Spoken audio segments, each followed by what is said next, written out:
ஓம் சக்தி பராசக்தி. மிக விரைவில் கோடீஸ்வரனாக போகும் ரிஷபராசிக்காரர்களே, உங்களுக்கான அதிர்ஷ்டம் காத்து கொண்டிருக்கிறது.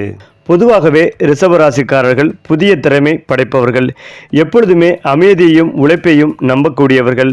அதே போல பூர்வீக சொத்துக்களுக்கு சொந்தக்காரர்கள் என்றே இவர்களை சொல்லலாம். அது மட்டுமில்லாமல் ரிஷபராசிக்காரர்கள் யாருடைய பேச்சையும் நம்ப மாட்டார்கள்.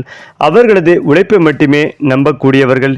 இவர்களுக்கென்றே தனி குணாதிசயமும் உண்டு. குறிப்பாக சொல்ல வேண்டுமென்றால், அடுத்தடுத்த மாதங்களில் இவர்களுடைய ராசிக்கு புதிய உச்சத்தையும் மிகப்பெரிய அதிர்ஷ்டத்தையும் தொடப்போகிறார்கள். கோடீஸ்வர யோகம் மிக விரைவில் இவர்களுக்கு வரவுள்ளது. மேலும் சுக்கிர பகவானும் குரு பகவானும் இணைந்து தரும் குரு சுக்கிர யோகம் ரிஷபராசிக்காரர்களுக்கு வாழ்க்கையில் பல பரிணாமங்களில் சாதனையை வழங்கப் போகிறது. அதேபோல் சுக்கிரன் தன் ராசியில் குருவுடன் இருப்பது பெரிய யோகத்தை தரும். பணவரவு உங்களுக்கு அதிகரிக்கும்.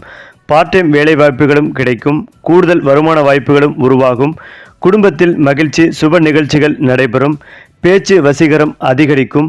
ஆன்மீகவாதிகள், சத்குருக்கள், புத்திசாலிகளுடன் தொடர்புகள் கிடைக்கும். ஏன் இந்த ரிஷபராசிக்காரர்களுக்கு திடீர் மாற்றம் என்றால், ஒவ்வொரு மாதமும் மாதக்கோள்கள் என்று சொல்லப்படும் சில கிரகங்கள் பெயர்ச்சியாகும். குரு மற்றும் சனி தவிர்த்து மீதமுள்ள 5 கிரகங்களும் பெயர்ச்சியாகின்றன. இதனால்தான் மாதம் பல ராசிகளுக்கும் கணிசமான அளவு மாற்றங்களை எதிர்பார்க்கலாம். குறிப்பாக கிரக நிலைகளில் ரிஷப ராசிக்கு அதிபதியான சுக்கிரன் பணவரவை குறிக்கும் ஸ்தானத்தில் குருவோடு இணைந்து சஞ்சரிக்கிறார். முரண்பாடான இந்த சேர்க்கையின் காரணமாக பணம் மற்றும் பொருளாதார விஷயங்களில் ஏற்றமும் இரக்கமும் கலந்த சூழ்நிலை உருவாகும். ஒரு சமயம் மிதமிஞ்சிய பொருளாதார நிலை இருக்கும். மற்றொரு சமயம் பண நெருக்கடி ஏற்படலாம். எதையும் திட்டமிட்டு செய்ய இயலாது. ஆனால் திடீரென மாற்றங்கள் வந்து தேவையை பூர்த்தி செய்து கொடுக்கும். அசூர குரு, தேவகுரு ஆகிய 2 கிரகங்களின் சேர்க்கையும் குடும்பஸ்தானத்தில் இருப்பதால் குடும்பத்தில் சில பிரச்சனைகள் ஏற்படலாம். மேலும் எதிர்பாராத விதத்தில் இனிமையான மாற்றங்கள் வந்து சேரும். சொத்து பிரச்சனைகள் சுமூகமாக முடியும். துணிந்து நீங்கள் எடுத்த முடிவுகளை கண்டு அருகில் இருப்பவர்கள் ஆச்சரியப்படுவார்கள். அதேபோல் சுக்கிரன் பயிற்சி சுப நிகழ்ச்சிகளில் இருந்த தடைகளை நீக்கும். பூமி வாங்கும் யோகமும் பூர்வீக சொத்துக்களால் லாபமும் உங்களுக்கு உண்டு. உடன்பிறப்புகளின் வழியில் ஏற்பட்ட பிரச்சனைகள் அகலும்.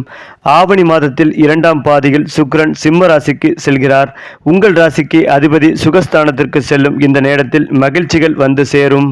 மேலும் ஆடை ஆபரண சேர்க்கைகள் உண்டு. குடும்பத்தில் நீண்ட நாட்களாக நிலவி வந்த குழப்பங்கள் அகலும். புகழ்பெற்ற ஆலயங்களுக்கு சென்று வழிபட்டு வர வேண்டும் என்ற எண்ணம் நிறைவேறும். குறிப்பாக பெண்களுக்கு வாழ்க்கை தரம் உயரும். வசதி பெருகும். நல்ல செய்திகளை கேட்பீர்கள். அதேபோல் நீங்கள் செய்யும் வேலை, தொழிலில் இருந்து கிடைக்கும் வருமானம் திருப்திகரமாக இருக்கும். தொழில் செய்பவர்களுக்கு நண்பர்கள் மூலம் எதிர்பார்த்த மூலதனம் ஏற்படலாம். கல்வி சம்பந்தமாக எடுத்த முயற்சி கைகூடும். உத்தியோகத்தில் எதிர்பார்த்த மாற்றங்கள் உங்களுக்கு உண்டு. மேலதிகாரிகளால் ஏற்பட்ட மனக்குழப்பம் மாறும். கேட்ட நிதி உதவி கிடைக்கும். வெளிநாட்டு முயற்சியில் ஆதாயம் உங்களுக்கு கிடைக்கப் போகிறது. கொடுக்கல் வாங்கல்கள் சிறப்பாக இருக்கும். வியாபாரம் மற்றும் தொழில் செய்பவர்களுக்கு எதிர்பார்த்த லாபம் உண்டு. உத்தியோகத்தில் உள்ளவர்களுக்கு பதவி நீட்டிப்பு, பதவி உயர்வுகளும் கிடைக்கும். கலைஞர்களுக்கு முயற்சியில் வெற்றிகள் கிடைக்கும். அதிலும் ரொம்ப முக்கியமானது, ரிஷபராசிக்கு இந்த மாதம் தெரியாமல் புதிய முயற்சிகளை தவிர்க்க வேண்டும். சனி வக்கரமாக இருப்பதால் புதிதாக எதையும் செய்ய வேண்டாம். உடல் ஆரோக்கியத்தில் கவனம் தேவை.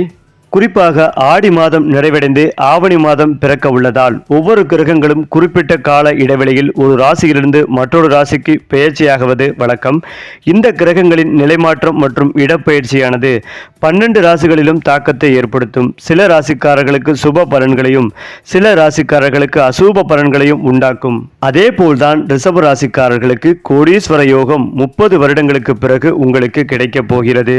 சரி, ராசி பலன்கள் பற்றி தெரிந்து கொள்ள நம்முடைய சேனலை லைக் பண்ணுங்க, ஷேர் பண்ணுங்க, மறக்காம சப்ஸ்கிரைப் பண்ணிக்கங்க.